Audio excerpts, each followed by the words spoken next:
Après que le démon soit retourné dans le coffre doré, le vieux aussi suivait. Le démon et le vieux sage furent tous deux aspirés dans le coffre doré. Car selon les conditions de ce rituel, celui qui devait porter le collier et faire ce rituel serait pris à son tour comme sacrifice ultime.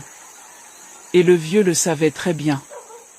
À la fin du rituel, le soleil était déjà dans le ciel. Après avoir passé un long moment à observer le coffre, il était déjà 6 heures. Il fallait se dépêcher et sortir de cette forêt avant 13 heures. Alors la petite décide de détacher son frère et il se préparait à prendre la route. Bien avant, la petite constatait un froid soudain. Elle se retourne et voilà c'était l'image du vieux sage qui était devant elle et lui parlait en ces termes. Mes enfants, ne soyez pas tristes. J'ai fait ce sacrifice pour ne pas que vous perdiez la vie. Rentrez le plus vite possible au village, surtout avant 13 heures. Mais surtout ne touchez pas la boîte dorée, laissez-la où elle se trouve. Sinon mon sacrifice serait vain. Rentrez vite au village. Adieu mes enfants. Après avoir fini de parler aux enfants, il disparut dans un silence de deuil. Le vieux sage a été d'un grand apport. Car il est allé jusqu'à sacrifier sa vie au détriment de celle des enfants. Après avoir fini de se préparer, les enfants prirent leur cartable. Sur la montre il était déjà 6h30, alors il fallait se dépêcher et sortir de cette forêt comme leur avait ordonné l'esprit du vieux sage. Alors ils se mirent en route. Comme ils n'avaient pas assez de temps, ils commençaient à courir pour gagner du temps. Le chemin était long. Il fallait retourner sur leur part. Repasser le lac Noir. Traverser encore le pont de Liane et aller encore à nouveau revoir la sirène de la rivière. Alors qu'ils marchaient, soudain il vit un homme vêtir d'un costume blanc avec un grand manteau qui venait vers eux.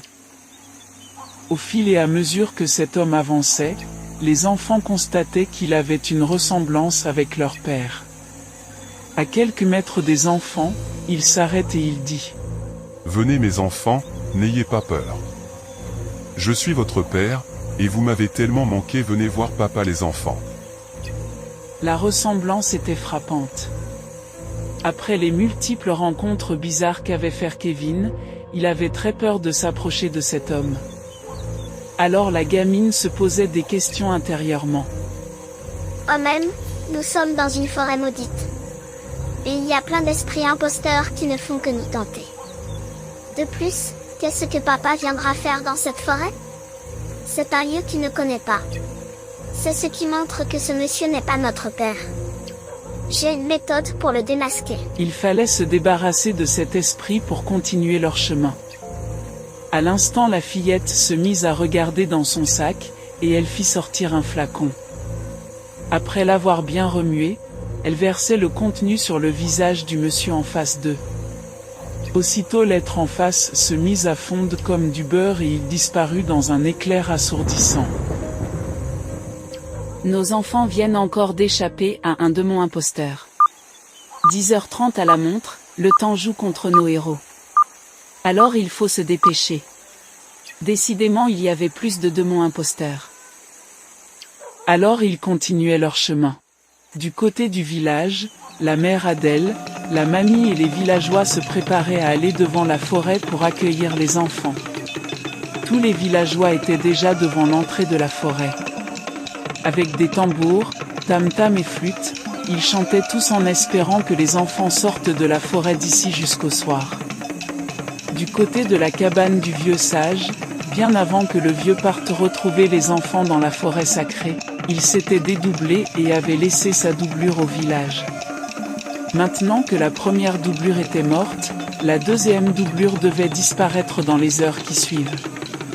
Et comme c'était le jour du retour des enfants au village, pour ne pas que les villageois constatent son absence, il simulait un malaise et envoyait son représentant pour accueillir les enfants à sa place à l'entrée de la forêt. Adèle et tout le village étaient rassemblés devant l'entrée de la forêt à attendre nos héros. Car à les arriver, la fête devait se poursuivre jusqu'à la tombée de la nuit. Du côté de la forêt, le temps passait, et les enfants devaient se dépêcher. Ils couraient jusqu'à ce qu'ils arrivent devant le lac Noir. Il fit le rituel demandé et ils traversaient le lac sans souci. Ils continuaient leur chemin jusqu'à ce qu'ils arrivent au niveau du pont de liane. Après avoir fait le sacrifice qui correspond, ils passaient sans problème sur ce pont. Le temps passait vite sur la montre, et ils devaient se dépêcher. Alors après une longue course, ils arrivent au bord de la rivière. Après avoir fait l'invocation en se servant du livre, ils respectaient les conditions et passaient sans problème. Alors que les enfants couraient, il était presque 12h20 sur leur montre. Non loin, sous un arbre ils constataient une silhouette. En avançant un peu, ils constataient que c'était un vieillard qui était assis sur un trône traditionnel, en plus c'était le même vieillard qu'ils avaient rencontré au moment où ils devaient rentrer dans la forêt pour la mission. La fillette le reconnut et les enfants décidaient de s'approcher de lui. Juste devant lui, le vieillard dit : « Mes enfants, comment l'aventure a été ? J'espère qu'elle a été bien et que vous avez appris beaucoup de cette épreuve. » Waouh, papy. Oui, papy, l'aventure a été très enrichissante. Même si par moments on était sur le point d'y laisser la vie. Nous sommes très heureux de vous revoir, papy. Que le Tout-Puissant soit béni. La mission est arrivée à son terme. Maintenant je pense que vous prenez la direction du village et que le livre ne vous servira plus, alors j'aimerais que vous me rendez le livre ainsi que les chaînettes. Oui, c'est vrai. Le voici, et merci encore, papy. Ce livre a été d'un apport très important et il nous a beaucoup servi. Je pense que sans lui, nous ne serons pas ici pour en témoigner. Prenez-le, et merci encore, papy. Au revoir, papy. De rien. Ça a été un grand plaisir de vous aider. Mais vous allez passer une commission pour moi. Une fois au village, dites à votre grande-mère que Papy Diéké lui passe ses salutations. Au revoir mes enfants. Papy Diéké ? Cela me dire quelque chose ? Il est déjà 12h15, le temps jour contre nos enfants. Il faut se dépêcher de peur que 13h les trouve dans cette forêt. Une fois 13h arrivé, le chemin qui mène vers la sortie se fermera et la forêt deviendra comme un labyrinthe. Alors il fallait à tout prix sortir de cette forêt avant 13h. Nos enfants couraient aussi vite qu'ils le pouvaient. Malgré la fatigue, ils devaient continuer car la moindre seconde comptait. Alors que nos enfants couraient très vite, une forte pluie se mit à s'abattre sur la forêt. Mais ils n'avaient pas le temps de s'abriter. Il fallait sortir de cette forêt quel que soit l'inconvénient. Nos enfants couraient, avec vitesse et détermination. Sur la montre, il était déjà 12h35. Il faut encore plus doubler d'efforts car il restait encore du chemin à faire pour retrouver le village. Puisque le pacte avait été fait, échouer juste à la sortie de la forêt serait une grande déception. Nos enfants avaient passé 7 jours dans cette forêt. 7 jours durant lesquels, ils se sont eux-mêmes pris en charge. C'étaient maintenant des guerriers. 12h45 à la montre, il restait seulement que 15 minutes. C'était pas trop suffisant, alors il fallait faire vite. Après avoir traversé l'essentiel du chemin, les enfants mettaient toute leur dernière force sur la dernière ligne droite. C'était plus qu'un sprint. Malgré l'eau accumulée et la boue au sol, les enfants ne se laissaient pas ralentir. Ils couraient de toute leur force, en usant de toute l'énergie qui les restait.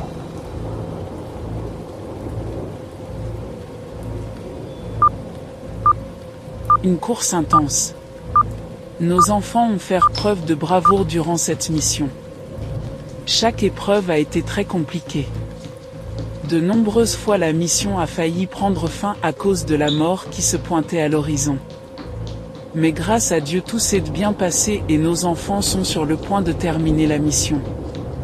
Malgré la pluie, les enfants continuaient de courir et de courir sans s'arrêter. Chaque minute, chaque seconde devenait comme de l'or, car leur vie en dépendait. Il faut car même avouer qu'ils ont un peu perdu du temps avec l'esprit imposteur, et le vieux de la forêt qui est venu réclamer son livre. Alors l'heure n'est plus à la rigolade. Les dernières minutes qui restaient étaient comme un compte à rebours. Une course contre la montre.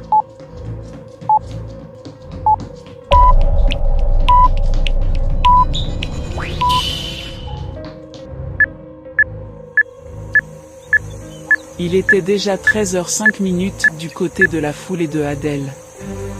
Mais jusqu'à 13h et plus, nos enfants ne sortaient toujours pas. Il y avait de l'inquiétude. Mais on observait quelques instants avec silence.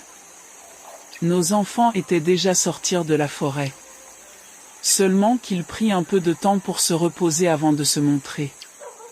À leur vue, la foule criait de joie.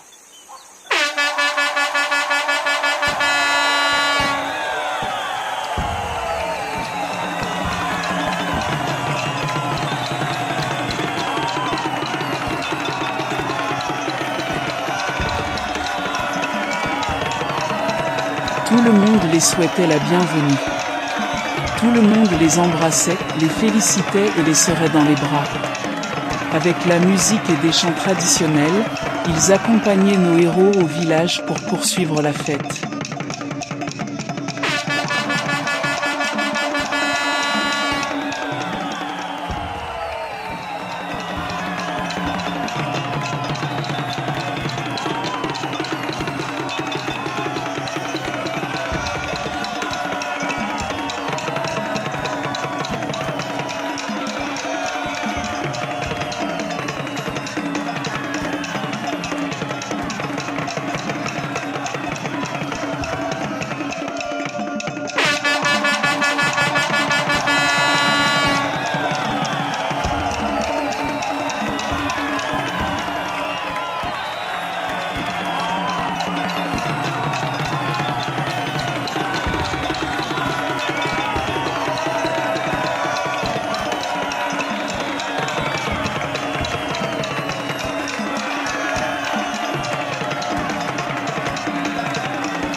Alors que la fête battait son plein, une mauvaise nouvelle vient tomber.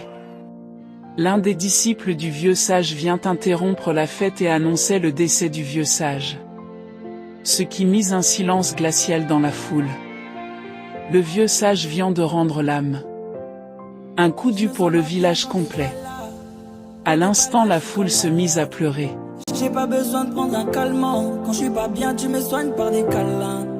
J'ai dit au monde t'es ma nana, aussi parfaite que ma maman. Jour de deuil. Le lendemain, tout le village était chez le vieux sage pour le deuil. Quelques jours après avoir exposé le corps de la légende, le village se préparait à l'enterrement. Jour d'enterrement.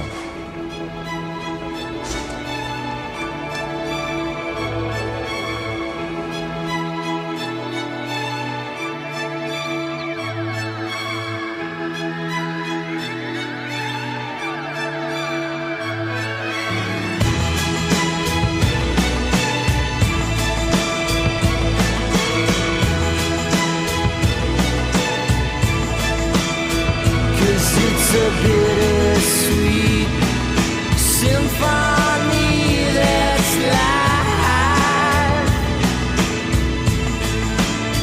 trying to make ends meet. You're a slave to money, then you die. I'll take you down the only road I've ever been down.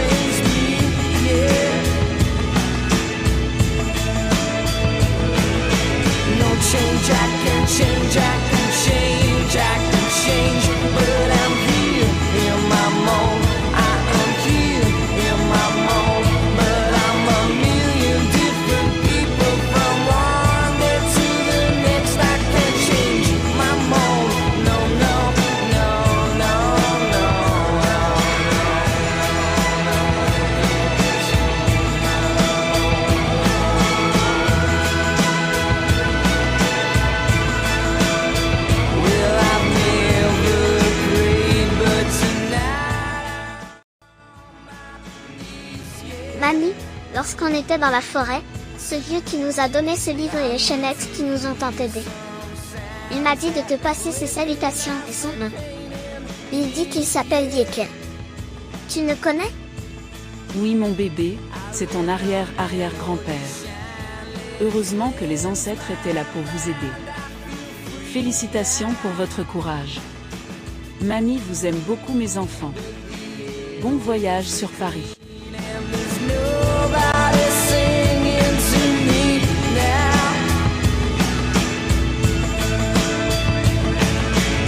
Change, I can change, I can change, I can change. But I'm here in my mode. I am here in my mode. And I'm a million different people from one day to the next. I can change my mode. No, no, no, no, no.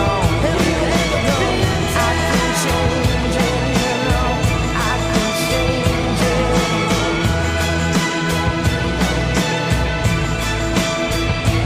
It's a bittersweet symphony that's life.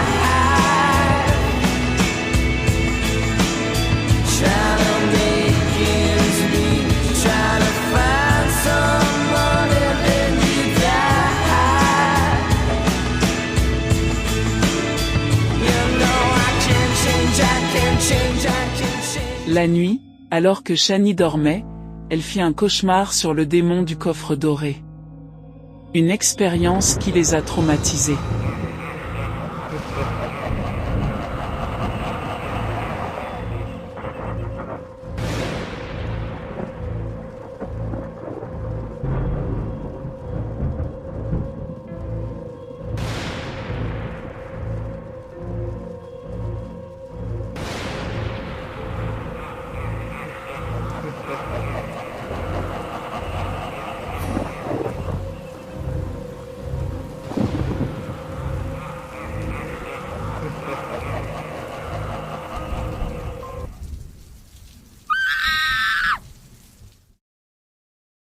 C'était seulement un cauchemar mon bébé. Ne t'en faire pas, tout est fini. Tout était vraiment fini. Mais dans la forêt, le coffre continue de briller. Comment le dire, rien ne disparaît, mais tout se transforme. Et bientôt on aura une nouvelle surprise. On dit que l'Ouest est fondé sur des légendes. Des récits terrifiants qui nous font froid dans le dos seulement en entendant parler. On peut y croire ou même y douter. Mais, ce qu'on peut constater avec les légendes, c'est qu'elles sont parfois vraies. Qu'il s'inquiète pas, dis-lui bien que je suis incapable. Je veux partager ta vie, ouais, sous le même toit de la villa. Couler dans le gros bolide, faire du boucan dans toute la ville. Je veux partager ta vie, ouais, sous le même toit de la villa. Rouler dans le gros bolide, faire du boucan dans toute la ville. Et ce que tu m'as fait sentir, ouais, j'arrive même pas à le décrire. T'as tes charmes, c'est chic, tu me chicotes, j'arrive même pas à le décrire. Ce que tu m'as fait sentir, ouais, j'arrive même pas à le décrire. T'as tes charmes, c'est chic, tu me chicotes, je me dis que c'est pas possible. T'es pas comme toutes les filles, non, toi t'as un truc en plus. T'es pas comme toutes les filles, non chérie, toi t'as un truc en plus. T'es pas comme toutes les autres, non, toi t'as un truc en plus. T'es pas comme toutes les autres, non chérie, toi t'as un truc en plus.